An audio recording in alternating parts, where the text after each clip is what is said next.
to say this, but that little hater in the house, I think. I mean, I think his comments are accurate. The game has changed. But why you got to say it this week? You could have said that last week. You could have said it last year. The rules have been changing. I love Tom Brady, but, I mean, this is some shade being thrown here at Patrick Mahomes, and I don't understand it. Look at you talking in third person. How you going to say, Patrick Mahomes? Look at you. Looking like Turbo on Beach Street more than anything. I ain't mad at you, though. You look good. This is full-out buckshot. Like, this is not even like a veiled shot. This is like, no, in scope, where are you? Pow, shot at Patrick Mahomes because our job is to talk about era differences and, how do you talk about this guy in one generation versus another generation? Not you, the player, but he gave him his props, and then he was like, back up. Stop this comparison stuff right now, and I know what you guys are doing. And it's interesting. This takes me back mentally when you saw LeBron James play against Steph Curry. This was, 2 years ago in the finals? It was a dead ball situation, and LeBron had gotten tired of everyone saying, ooh, Steph's the new king. And it was a dead ball. And Steph Curry trying to go up for a shot. LeBron went, yeah, smacked that ball, looked at him, and dog cursed him right in that moment. Like, stay back, and everyone else stay aware. I'm still the king. I think we saw that right there with Tom Brady. Yeah, I think it's a little shade, but rightfully so. I mean, go ahead, he's that old dog, just like all of us sitting up here. We all look back now at the league and we're saying it's soft. The rules have changed. And football's not what it used to be. There's people, even ex-players, are saying football's not even going to be around in 10 years because it's getting so soft now and it's getting so easy. So I kind of agree with that. I don't think football's going to end, but absolutely, he's throwing a little shade, and he should. Let it be known that, look, this game is way different.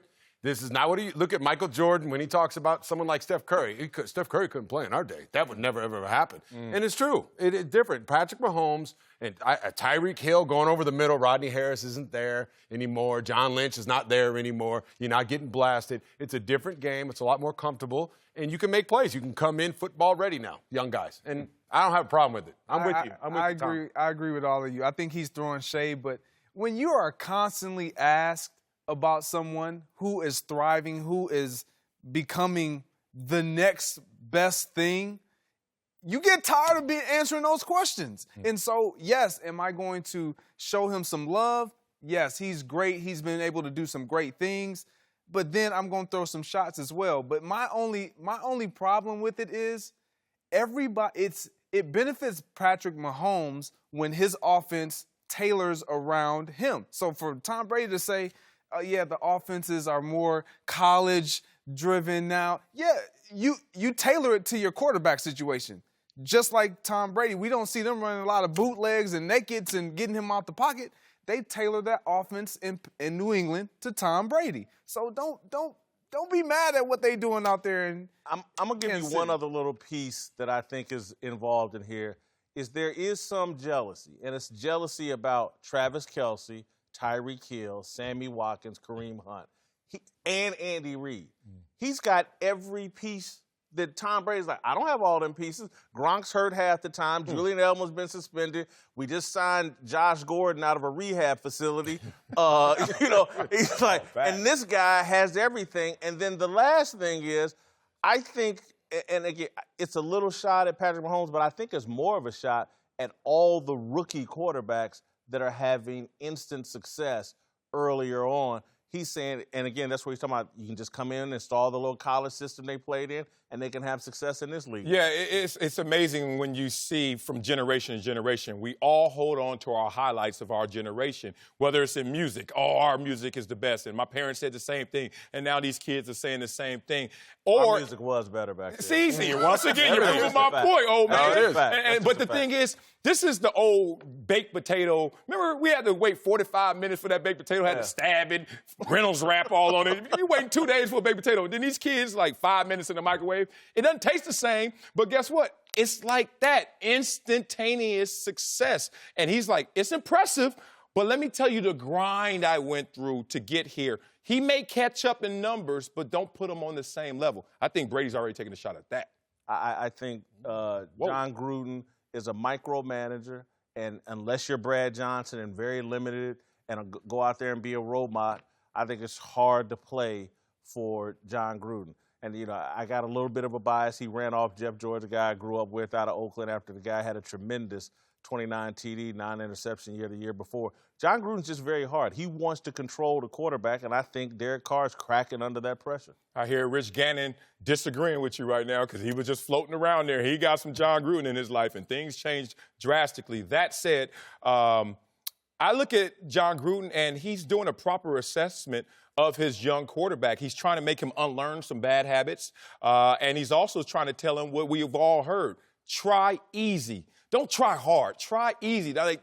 Stay within yourself, but give maximum effort. That's it. This 110%, stop with that falseness because it's making you make bad decisions. So last year, under a coach that I love, that I played for, Jack Del Rio, he was actually worse. Look at Derek Carr last year versus this year. He was a worse quarterback last year. It's amazing that we're giving Gruden all this criticism.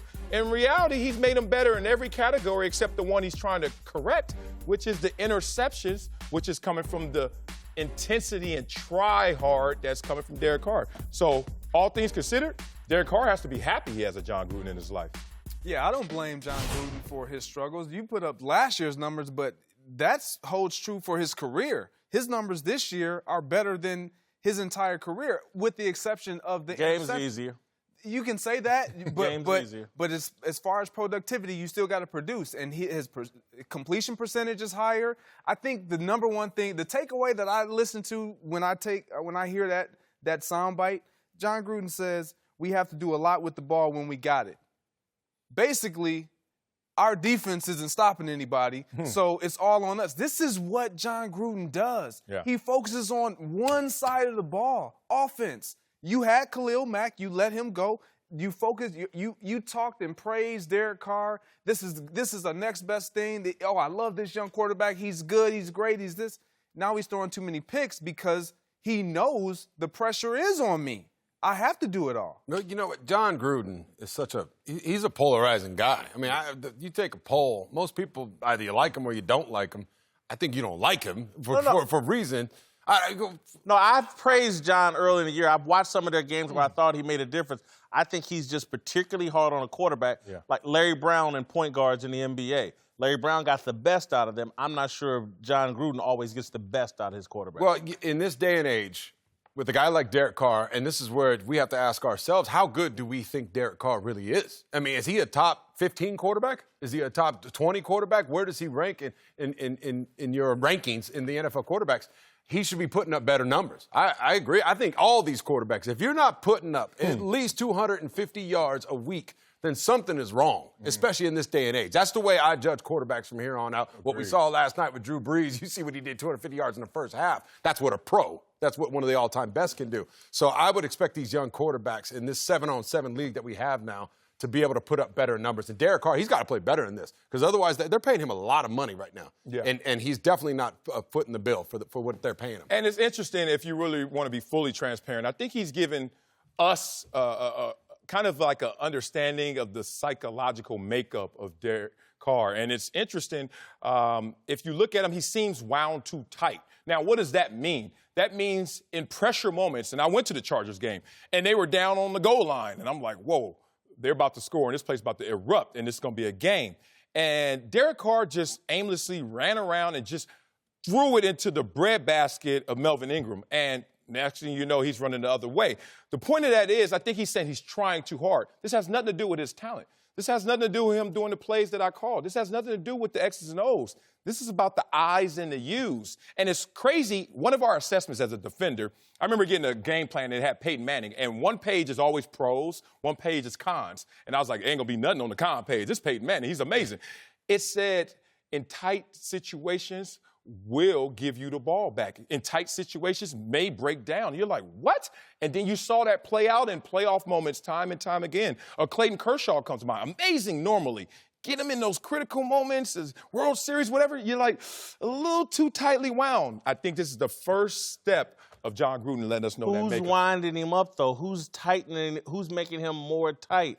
It may be the guy looking over his shoulder, second-guessing everything. Sometimes when you're that quarterback guru, maybe you're trying too hard as well as a coach. But and he's that playing makes the better. player. To your point, to my point, to the numbers point, that would make sense if he weren't playing better by the numbers. I don't understand that part. And I also think sometimes you can get so caught into going to your go-to guy, and right now Jared Cook is clearly his go-to guy. Yeah. He has Amari Cooper. He has Jordy Nelson. He has Bryant. He has weapons around him, but he's getting locked into one guy. And when teams start to see you have a tendency, they start taking that away, and that's when you start throwing them the ball back. I love you.